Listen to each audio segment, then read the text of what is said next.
रुड़की के लक्सर क्षेत्र के भोगपुर स्थित पीएम श्री राजकीय इंटर कॉलेज में आयोजित प्रतिभा सम्मान समारोह में पूर्व मुख्यमंत्री डॉक्टर रमेश पोखरियाल निशंक ने बतौर मुख्य अतिथि शिरकत की।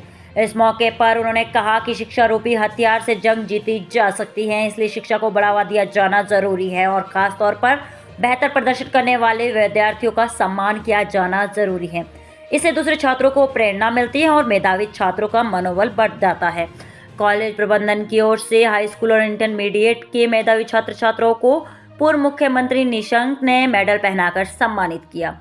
इस मौके पर वरिष्ठ भाजपा नेता पूर्व राज्य मंत्री संजय ठाकुर ने कहा कि आज दूसरी बार वो विद्यालय में पहुंचे हैं और प्रतिभाशाली छात्र छात्राओं को सम्मानित करके वो खुद को गौरवान्वित महसूस कर रहे हैं। उन्होंने कहा कि उनका उद्देश्य शिक्षा, स्वास्थ्य और सुरक्षा को लेकर महत्वपूर्ण कदम उठाना है और एकमात्र शिक्षा के माध्यम से आज के बच्चे आने वाले समय में भारत को मजबूत और शक्तिशाली बना सकते हैं।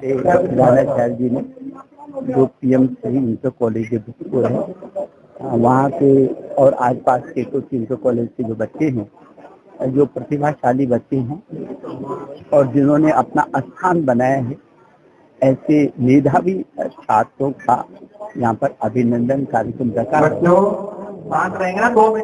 मैं समझता हूँ कि ये बहुत अच्छी पहल है और इसकी मैं प्रधानाचार्य को, उनके प्रिंसिपल को मैं बहुत बधाई और शुभकामना देना चाहता हूँ, क्योंकि ये बच्चे ही हमारी संपदा है, राष्ट्रीय संपदा है। और मैं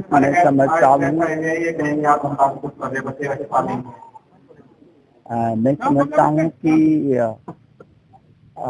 ये कार्यक्रम होते रहने चाहिए और पीएम श्री जितने भी हमारे इंटर कॉलेज हैं, वो आसपास के इंटर कॉलेजों की गतिविधियों का केंद्र बनेंगे।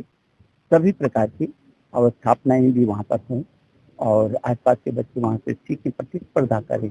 और जो NEP 2020 आई है, वो NEP 2020 यही बताती है कि हर क्षेत्र में बच्चों को आगे जाना है, बढ़ना है और एक नए भारत का निर्माण जो प्रधानमंत्री के मन में है, 21वीं सदी का एक तो भारत जो स्वर्णिम भारत होगा, जो स्वच्छ भारत होगा, समृद्ध भारत होगा, सशक्त भारत होगा, आत्मनिर्भर भारत होगा, एक भारत होगा, श्रेष्ठ भारत होगा। तो एक भारत और श्रेष्ठ भारत की जो पहली पाठशाला वो यही है और इस पीढ़ी को राष्ट्र निर्माण की दिशा में आगे बढ़ना है। तो मैं वैसे भी उत्तराखंड देवभूमि है और ये शिक्षा का हब है। यदि आप देखेंगे तो इस देवभूमि में शायद चाहे मणिपुर, मिजोरम, त्रिपुरा, नागालैंड, अरुणाचल, हिमाचल, जम्मू कश्मीर, ये जितने भी, असम को भी जोड़ दीजिए, जितने भी हिमालय क्षेत्र के राज्य हैं, उनमें उत्तराखंड शिक्षा का हब है। यहाँ 30 से अधिक तो विश्वविद्यालय सरकारी गैर इतने छोटे से जो राज्य में, और तमाम मेडिकल कॉलेज हैं, तमाम आयुर्वेदिक कॉलेज है। विभिन्न क्षेत्रों में शिक्षा का हब है। देश और दुनिया के सर्वाधिक बच्चे यहाँ पढ़ते हैं। मैं तो अपने आप को बहुत गौरवान्वित महसूस कर रहा हूँ कि इन्होंने मुझे दोबारा इन बच्चों के बीच में आने का मौका दिया।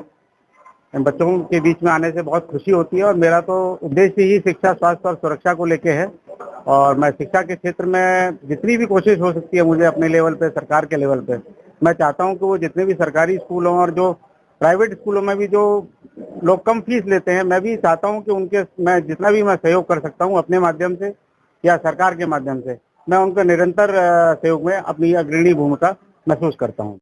माननीय निशंक जी यहाँ आए और जो विनर बच्चे हैं 6 से लेकर 12 तक, जिन्होंने प्रथम, द्वितीय और तृतीय स्थान प्राप्त किया, उनको आपके द्वारा सम्मानित किया गया। इससे बच्चों की प्रेरणा मिली और जो बच्चे नहीं सम्मानित हो पाए वो भी उस प्रेरणा को लेकर के आगे बढ़ेंगे और भविष्य में वो भी प्रथम, द्वितीय, तृतीय स्थान प्राप्त करने की कोशिश करेंगे। हॉल बन जाने से यहाँ बहुत बड़ा लाभ मिलेगा और जो बच्चे हम बाहर उनको टेंट में बैठा करके सम्मानित करने का कार्यक्रम करा रहे हैं, जब हॉल मिल जाएगा तो हम हॉल में डेकोरेशन करके और उसमें बच्चों को सम्मानित करेंगे। उससे वहाँ का वातावरण जो बच्चों पर पड़ेगा, उसका प्रभाव बच्चों पर कुछ अलग तरीके से होगा और भविष्य में इससे बच्चे बहुत ही लाभान्वित होंगे।